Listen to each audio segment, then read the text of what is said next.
Las relaciones de Colombia y Venezuela han tenido siempre numerosos altibajos por las variables de afecto y de exclusión que siempre se han producido. Pero los dos países siempre han logrado vivir juntos a pesar de todas sus diferencias y por efecto de ese afecto de que hablábamos. No hablemos de cuando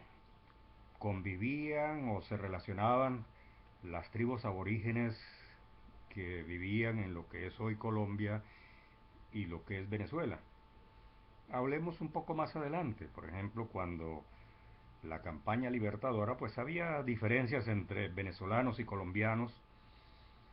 y la verdad es que los colombianos y los venezolanos, por ejemplo, no nos portamos nada bien con Simón Bolívar. Y hubo mezquindades de lado y lado después por razones de disputa del poder que terminaron con el sueño de Bolívar de convertirnos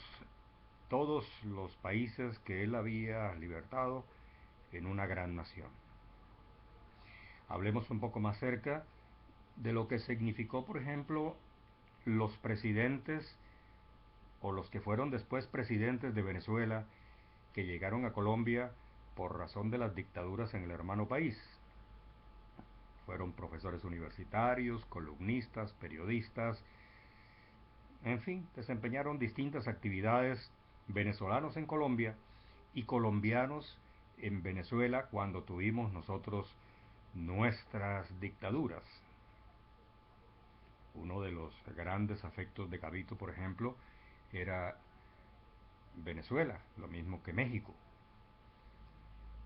Y así, también expresidentes y presidentes posteriores de Venezuela crearon muchos lazos y muchas relaciones con sus hermanos colombianos. Pero la politiquería nos ha enfrentado muchas veces sin razón por efectos de la necesidad de los mandatarios, especialmente de los venezolanos, de crear enemistades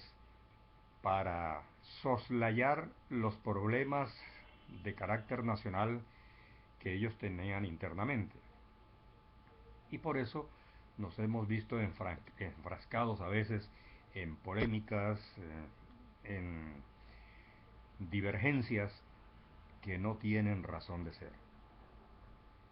En el aspecto económico, pues siempre, naturalmente que habrá, pues los hubo en el pasado, los hay en el presente y los habrá en el futuro, pues una conjunción de factores que a veces favorecen a Colombia y a veces favorecen a Venezuela. Durante mucho tiempo, pues gran cantidad de colombianos por una moneda venezolana mucho más fuerte se fueron a nuestro hermano país. Fueron mujeres, algunas a prostituirse, otras, la gran mayoría, a trabajar en fábricas como operarias, como costureras, como empleadas razas, y así ocurría con los colombianos también, que se iban especialmente aquellos de bajos recursos para poder enviar dinero a sus familias en Colombia. Y después, cuando llegó el chavismo, pues nos encontramos con la situación de que Chávez, por efecto de su revolución bolivariana, que quería implantar primero con el valor y el dinero del petróleo y después con algunos actos de fuerza o por lo menos con algunas amenazas de aplicar el militarismo, se extendió. Y fue así como gran cantidad de colombianos fueron invitados con muchas sonrisas a participar en las actividades bolivarianas de Venezuela. Y vimos mucha cantidad de gente, profesores, educadores, eh, intelectuales, gente de izquierda que se fue para Venezuela a enseñar, a aprender, y muchos colombianos que sin ideología definida se fueron allí para beneficiarse de operaciones, por ejemplo, de cataratas o de otras intervenciones quirúrgicas que se realizaban de manera gratuita en Venezuela para los colombianos con el ánimo de atraerlos, muchas veces de concederles cédula venezolana para que pudieran votar a favor de Chávez. Y vimos aquí cómo cuando hubo administraciones de izquierda en la ciudad, había oficinas que si no eran institucionalmente establecidas por la administración, por lo menos había uno o varios funcionarios encargados de reclutar gente que deseaba irse para Venezuela y que quería aprovechar de esa educación que se le ofrecía de manera gratuita o de esas intervenciones quirúrgicas que eran gratis también.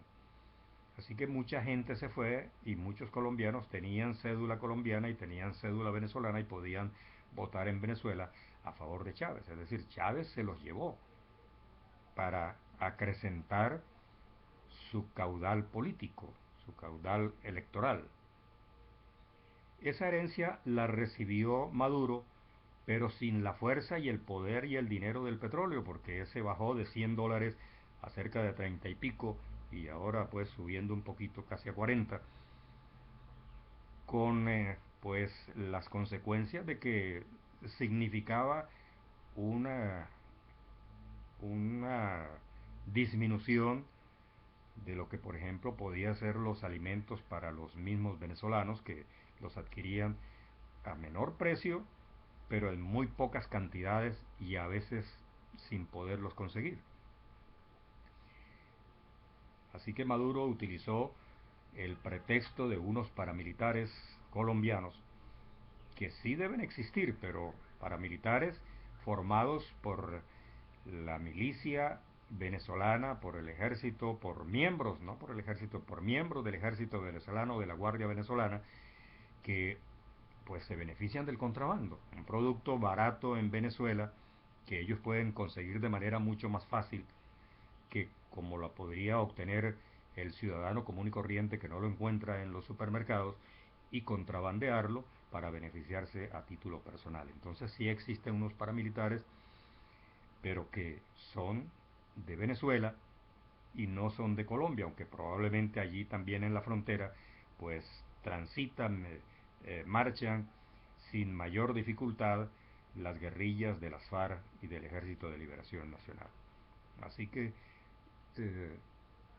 Maduro ha disfrazado la situación para enfrentarse a un hecho político que parece irreversible si las cosas continúan así, y es la pérdida de las elecciones en el mes de diciembre. Se considera que el chavismo, que las fuerzas del gobierno no tienen más allá del 30% y que la derrota será inminente frente a un pueblo venezolano que está cansado de oír discursos, de escuchar militarismos que sabe que no tienen ningún asidero y que no llevan a ninguna parte,